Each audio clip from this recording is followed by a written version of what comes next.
और कठोर बनाना चाहिए था। और कौन किसकी शिकायत करता है? किसको झूठी दरखास्त से डर लगता है? क्यों लगता है? उसको सवर्ण समाज मत बोलो। ये देश में बदमाशी चल रही है। कौन सोने का आदमी, कौन चांदी का, कौन पीतल और कौन लोहे का आदमी है? That is nonsense. संविधान के तहत ये नहीं चल सकता। वही लोग मारे हैं जो अब चिल्ला रहे हैं, वो मानसिकता उनकी वही है, हक मारने की मानसिकता। किसी के साथ न्याय करने के लिए तुम इंसान को इंसान नहीं मानोगे क्या? ये बैठे हुए यूनिवर्सिटियों में जो वर्णवादी मनुवादी मानसिकता के लोग हैं, वो सरेआम बदमाशी करते हैं। बच्चों को स्कॉलरशिप देने में जैसे उनके बाप की जेब से जा रहा है। प्राइम मिनिस्टर का इसमें कोई रोल नहीं। प्राइम मिनिस्टर ने इसने कुछ किया नहीं। प्राइम मिनिस्टर को खामखा हीरो बनाने की कोशिश मत करो इसमें कि वो उसको SC ST OBC माइनॉरिटी का रहनुमा बनाने की साजिश हो रही है। ये तो सुप्रीम कोर्ट के डायरेक्शन है भाई। जिन बच्चों के साथ डिस्क्रिमिनेशन हुआ, जिन बच्चों ने सुसाइड कर लिया, 2 केस रोहित वेमुला का और दूसरा लड़की पायल ताड़वी, इन 2 बच्चों ने सुसाइड किया था। एक डॉक्टर थी, एक प्रोफेसर था, एक तरह से PhD कर रहा था। तो कौन बच्चा सुसाइड करता है? एक बच्चे ने एक बार सुसाइड किया था, किसी टिक्कू बच्चे ने। उसके फादर ने PIL लगाई थी, तो उसमें गाइडलाइन और डायरेक्शन दी थी सुप्रीम कोर्ट ने, एंटी रैगिंग। पूरे देश में कानून बदल गया था, कोई रैगिंग नहीं करेगा। तब तो कोई आवाज़ नहीं उठी। अब बच्चों ने जातिगत भेदभाव की वजह से सुसाइड करना पड़े, इससे बड़ी लानत की बात क्या होगी देश में? तो ये जो 6-7 साल में आया, ये भी 19 में इन्होंने केस दर्ज किया था इन बच्चों की माँओं ने, और वो केस आज भी चालू है। सुप्रीम कोर्ट ने उस केस को चालू रखा है कि ताकि ये रेगुलेशन भी आ जाए और ये इम्प्लीमेंट भी होता रहे, कहीं और किसी बच्चे के साथ गड़बड़ ना हो। इसमें किसको क्या तकलीफ़ है? कितने सख्त कानून इस देश में हैं। बहुत सारे कानून हैं जिनका दुरुपयोग होता है। दुरुपयोग हमारे लोग करते हैं, पर जब दुरुपयोग करते हैं उनके खिलाफ कार्रवाई होती है। इस कानून का भी कोई दुरुपयोग होगा, कोई करेगा तो कानून है, कानून अपने आप देखेगा। जो अगर किसी चीज़ का दुरुपयोग होता है, हमारे यहाँ डाउरी दहेज कानून का दुरुपयोग हुआ, बहुत बार झूठे नाम लिखवाते रहे, पूरे परिवारों को लोग एक दूसरे को पकड़ाते रहे। उसमें तो कोई कास्ट वाला सिस्टम नहीं था, उसमें कोई SC ST OBC का मसला नहीं था। पूरा समाज इस तरह कर देता है, कोई भी इस तरह के गड़बड़ करता है, कोई भी झूठी एप्लीकेशन देता है। इसमें इसको जाति में बांधना, वर्ग में बांधना, दैट इज़ नॉनसेंस। ये कानून जो रेगुलेशन आया है, पिछले रेगुलेशन थे 2012 में, उन रेगुलेशन ने काम नहीं किया। अगर वो रेगुलेशन काम करते तो किसी बच्चे को सुसाइड करने की ज़रूरत नहीं पड़ती। और आज भी डिस्क्रिमिनेशन हो रहा है। ये सारा डिस्क्रिमिनेशन कहाँ से आता है? ये वर्णवाद और मनुवाद की देन है। जब तक जैसे एंटी टर्माइट होता है ना, कि दीमक को ख़त्म करने की दवाई, या दीमक को ख़त्म करना है, घर को अगर ज़िंदा रखना है, फर्नीचर को ज़िंदा रखना है, तो इसलिए कास्ट डिस्क्रिमिनेशन को ख़त्म करना बहुत ज़रूरी है। इसके लिए जो भी पेस्टिसाइड चाहिए कानून के रूप में, रेगुलेशन के रूप में, वो बहुत ज़रूरी है। ये बहुत देर से आया है। और इसमें धन्यवाद करूंगा मैं जस्टिस रमन्ना का, जिसने नोटिस किया था 2019 में, जो चीफ जस्टिस बने थे। उसके बाद इसमें बहुत योगदान, 5-6 जजों का योगदान रहा। हमें सबका योगदान मानना चाहिए, मगर इसमें महत्वपूर्ण भूमिका जस्टिस भुइयां की रही, जिन्होंने जस्टिस सूर्यकांत के साथ मिलके कि कहा ये फटाफट बनाइए रेगुलेशन, जो ये लोग कह रहे हैं। और जो एग्रीव्ड लोग हैं उनके पटिशन और उनके पॉइंट, 10 पॉइंट इन्होंने दिए थे दोनों बच्चों की माँओं ने, कि 10 पॉइंट कम से कम शामिल किए जाएं इस रेगुलेशन के अंदर, जो हमें जिस बीमारी का इलाज करना है। उसमें से लगभग शामिल किए गए हैं, कुछ बाकी हैं, बल्कि और कठोर बनाना चाहिए था। और कौन किसकी शिकायत करता है? किसको झूठी दरखास्त से डर लगता है? क्यों लगता है? लेकिन जो विरोध प्रदर्शन कर रहे हैं वो कह रहे हैं हमारे बच्चों का अधिकार छीना जा रहा है। बकवास कर रहे हैं। जो ये कर रहे हैं वो जातिवादी मानसिकता से ग्रस्त हैं, वर्णवादी मानसिकता, मनुवादी मानसिकता से ग्रस्त लोग हैं। उनको अपना इलाज करना चाहिए और इससे उभरना चाहिए। जातिवाद, वर्णवादी विचारों से बाहर आना चाहिए। ये पूरा देश, इस पूरे देश के बच्चे हमारे अपने बच्चे हैं। और हमें नहीं लगता कोई बच्चा एक दूसरे की झूठी दरखास्त एप्लीकेशन देगा, कंप्लेंट करेगा। मजबूरी में लोग कंप्लेंट करते हैं। हाँ, दुरुपयोग होता है, मानते हैं। दुरुपयोग तो सरकार भी कर रही है कानूनों का। ED, इनकम टैक्स, इंटेलिजेंस एजेंसियों का, पुलिस का, इवन बहुत सारे लोग अब देख रहे हैं, देश के लोग, जुडिशरी का भी दुरुपयोग हो रहा है। तो सब कुछ ये दुरुपयोग है, इनको तो लोग रोकेंगे। दुरुपयोग जो होगा उसका समाधान निकलेगा, मगर कानून को ऐसे रोक दें कि भाई ये कानूनी नहीं होना चाहिए। हमारे बच्चों का अधिकार, किसका अधिकार?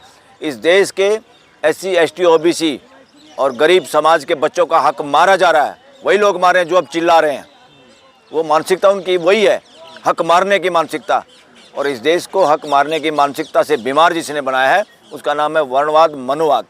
वो कह रहे हैं हम इसको बर्दाश्त नहीं करेंगे, ना ना ना लागू ना, नहीं होने देंगे। किसी की कोई मत नहीं। मैं तो लोगों से कह रहा हूँ, पूरे देश के नागरिकों से, ऐसे तत्वों का कोई साथ ना दें, ऐसे तत्वों की तरफ ध्यान ना दें।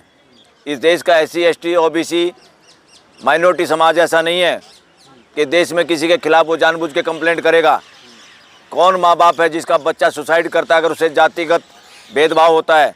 टिक्कू तो कश्मीरी ब्राह्मण था वो बच्चा, उसके फादर ने यहाँ पे PIL फाइल करी थी, पूरे देश में बवाल मचा था और एंटी रैगिंग कानून बना था। उससे पहले बहुत सारे बच्चे मरे हैं बल्कि, मगर ध्यान नहीं आया। चलो उस टिक्कू के बहाने से कोर्ट को भी ध्यान आ गया, देश को भी ध्यान आ गया, और एंटी रैगिंग लॉ जो बना है पूरे देश के बच्चों के लिए है। उसमें किसी भी हद तक जाना होगा हम जाएंगे, लेकिन मानेंगे नहीं इसको। कोई नहीं जा पाएगा। वर्णवादी मनुवादियों में हिम्मत नहीं है संघर्ष करने की। कोई भी शोषक मानसिकता, शोषण मानसिकता से ग्रस्त आदमी सड़क पे आंदोलन नहीं कर सकता। जो ठगी ठोरी शोषण पे आधारित जो लोग रोटी खाते हैं, कमाते हैं, और दूसरों के कंधे पे बंदूक रख के दूसरों को सामने ला के ही गड़बड़ करवाने का काम करते हैं। इस मामले में पूरे देश SC ST OBC माइनॉरिटी और जो लोग दूसरे समाजों से हैं, जिनको मैं बार बार कहता हूं उनको बोलो non SC non ST non OBC non minority समाज, उसको सवर्ण समाज मत बोलो। ये देश में बदमाशी चल रही है। कौन सोने का आदमी, कौन चांदी का, कौन पीतल और कौन लोहे का आदमी है? That is nonsense. संविधान के तहत ये नहीं चल सकता। तो उनको डरने की ज़रूरत नहीं, बिल्कुल भी कतई, बल्कि साथ दो उस समाज का जो जाति के आधार पे जिनकी गरीबी का मजाक, जिनके हकों की हकमारी हो रही है, यूनिवर्सिटियों में गुंडागर्दी चल रही है, लोगों को नौकरियां नहीं दी जा रही, जानबूझ के नॉट फाउंड सूटेबल लिख दिया जाता है बच्चों पे, रिजर्वेशन की पोस्टों पे, कि इनमें योग्यता नहीं है। ऐसी कोई बात नहीं है। नेचर ने किसी को योग्य और किसी को अयोग्य नहीं बनाया। सब बच्चे देश के योग्य हैं। अपॉर्चुनिटियों पे डाका डाला जा रहा है। जो दूसरों का हक मार रहे हैं वो अपने आप को समझदार मानते हैं, वो अपने आप को राजा मानते हैं, वो अपने आप को सवर्ण मानते हैं, सवर्ण। तो बाकी क्या है? बाकी मिट्टी के। लेकिन सर कुछ लोग चुनाव का पहले कहते हैं कि हिंदू हिंदू भाई है, सब लोग हिंदू हैं। हाँ। तो आखिर जब एक SC ST OBC के लिए प्रोटेक्ट करने के लिए कानून आया था, क्यों विरोध कर रहे हैं ये तो इसे पता चल रहा है ना फिर ये हिंदू की ठेकेदारी किसके पास है? ये हिंदू की ठेकेदारी उसके पास है जो SC ST OBC माइनॉरिटी को अपने बराबर में देखना नहीं चाहता। ये वो ठेकेदार लोग हैं, इनसे सावधान रहो। ये हिंदुओं के ठेकेदार नहीं है, ये वर्णवाद और मनुवाद के ठेकेदार हैं। ये वर्णवादी और मनुवादी ठेकेदार हैं। इनसे पूरे देश और समाज को बचना होगा। ये उन्हीं चीज़ों को, उन्हीं ग्रंथों को अभी पढ़ाना चाह रहे हैं। उनकी कथा कहानियाँ करवा रहे देश में सो कॉल्ड कथावाचकों से, वही दूषित कथा कहानियाँ जिसमें जातिगत भेदभाव है, जिसमें वर्णवाद को बढ़ावा है, जिसमें वर्णवाद को स्थापित करने की बातें हैं। ऐसी कथा कहानियों का विरोध पूरे देश को करना है। UGC कानून का समर्थन करना है, बल्कि इसको और कठोर बनना चाहिए। अरे जब हम अपने बच्चों को ये कहेंगे कि किसी के साथ भी भेदभाव नहीं करना, सब आपके भाई बहन हैं, सब आपके जैसे हैं। अपने बच्चों को जब हम कहेंगे तुम्हारे जैसे हैं सारे बच्चे, और सारे बच्चे हमारे को उतने ही प्यारे हैं जितने तुम प्यारे हो, अपने बच्चों को जिस दिन हम ये बात कहेंगे उस दिन बच्चे कर सकते हैं क्या किसी के अपमान? ये अपमान समाज से आ रहा है, ये अपमान कथा कहानियों से आ रहा है, ये अपमान दूषित जो हमारी परंपराएं उनसे आ रहा है। सर इस रूल का आप समर्थन करते हैं? किसका? UGC रूल का। शेड्यूल कास्ट UGC रूल का समर्थन कर रहे हैं आप खुलकर? मैं हाँ। पूरा समर्थन करता हूँ। अगर उसमें होता तो और स्ट्रिक्ट बनाना चाहिए। क्या दिक्कत है? किसी के साथ न्याय करने के लिए तुम इंसान को इंसान नहीं मानोगे क्या? ये बैठे हुए यूनिवर्सिटियों में जो वर्णवादी मनुवादी मानसिकता के लोग हैं वो सरेआम बदमाशी करते हैं। बच्चों को स्कॉलरशिप देने में जैसे उनके बाप की जेब से जा रहा है। ये देश का पैसा है, देश के बच्चों के लिए है। जिन समाजों को उनके काम की पूरी मेहनत नहीं मिलती, पूरी हिस्सेदारी नहीं मिलती, भागीदारी नहीं मिलती, फिर उनको आप कहते हो तुम्हारा हक छीन रहे। कोई किसी का हक नहीं छीन रहा। सबको हकों से नवाजना, सबको हक देना। जैसे एक माँ बाप अपने हर बच्चे को आगे बढ़ाना चाहता है, देश की ड्यूटी है, हम अपने समाज के पूरे 145 करोड़ समाज के हर बच्चे को आगे बढ़ाएं ताकि वो बच्चा देश के लिए, समाज के लिए एक अच्छा नागरिक अपने आप को साबित कर सके। सर, इस कानून का जो लोग विरोध कर रहे हैं उनका कहना है कि सरकार इस देश में भेदभाव पैदा कर रही है और उस चीज़ को लेके हुए सरकार में तमाम मंत्रियों और यहाँ तक कि प्रधानमंत्री का भी पुतला जलाया जा रहा है। जानबूझ के प्रधानमंत्री का पुतला जला रहे हैं, ये होता है सरकारी कार्यक्रम हो सकता है। ये प्रधानमंत्री को ज़्यादा SC ST OBC का हितैषी बताने का प्रयास हो रहा है। ये इसमें प्रधानमंत्री का कोई रोल नहीं है, सारा रोल कोर्ट का है और कोर्ट को सरेह देना चाहिए, देश के लोगों को देखना चाहिए। जस्टिस रमन्ना जो चीफ जस्टिस था, जस्टिस उज्जवल भुइयाँ जो देश का डायमंड जज है, एक तरह से बहुत अच्छा जज है, इनको सल्यूट करो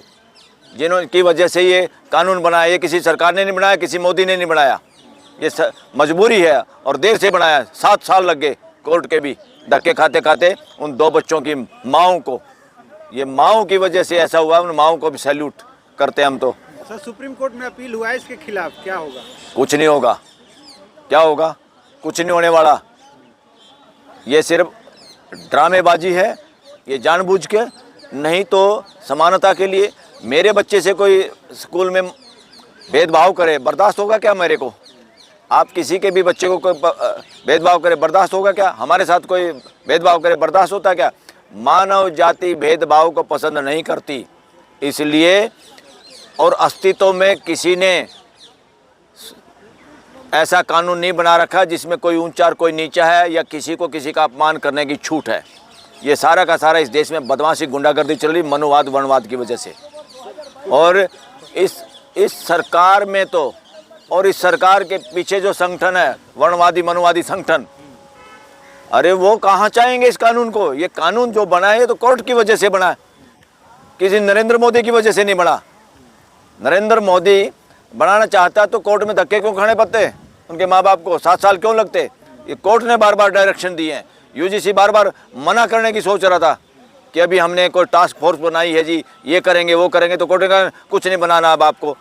ये जो 10 पॉइंट दिए हैं इन बच्चों के पेरेंट्स ने, जो इनकी दिक्कत है उस पर ध्यान करो और रेगुलेशन नहीं बनाओ। 2012 के भी रेगुलेशन थे और रेगुलेशन के बावजूद भी गुंडागर्दी चल रही थी। बच्चों को वजीफे नहीं मिल रहे, उनको नौकरियाँ समय पे नहीं दी जा रही, उनको नोट फाउंड सूटेबल लिखा जा रहा है, उनके साथ जातिगत भेदभाव किया जा रहा है।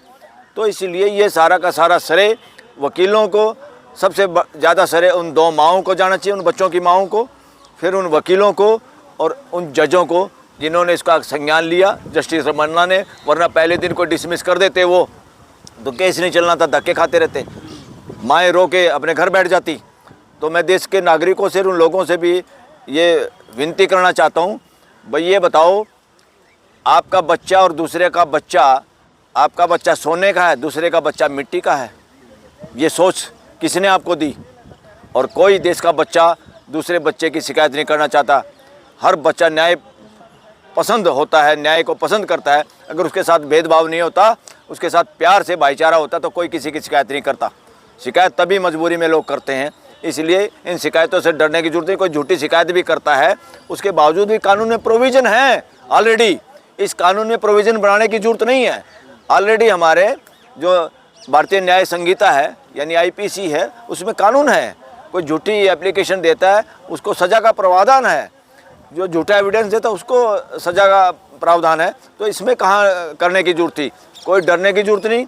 कानून बहुत ये अच्छा है, बल्कि और ज़्यादा स्ट्रांग होना चाहिए ताकि कोई हिम्मत ना करे, सोचने की भी हिम्मत ना करे किसी के साथ डिस्क्रिमिनेशन करने की, किसी को विकलांग दिव्यांग होने से कोई कहे, कटाक्ष ना कर सके किसी पे भी। इसलिए अपने बच्चों को अकल दो, डरने की जरूरत नहीं। अपने बच्चों को अकल दो।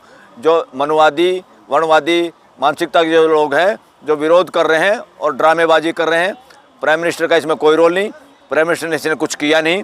प्राइम मिनिस्टर को खामखा हीरो बनाने की कोशिश मत करो इसमें कि वो उसको SC ST OBC माइनॉरिटी का रहनुमा बनाने की साजिश हो रही है, ये और कुछ नहीं है। उनका कोई रोल नहीं है और देश के लोग इस कानून से खुश हैं, बल्कि इससे भी स्ट्रॉन्ग कानून और बनने की जरूरत है।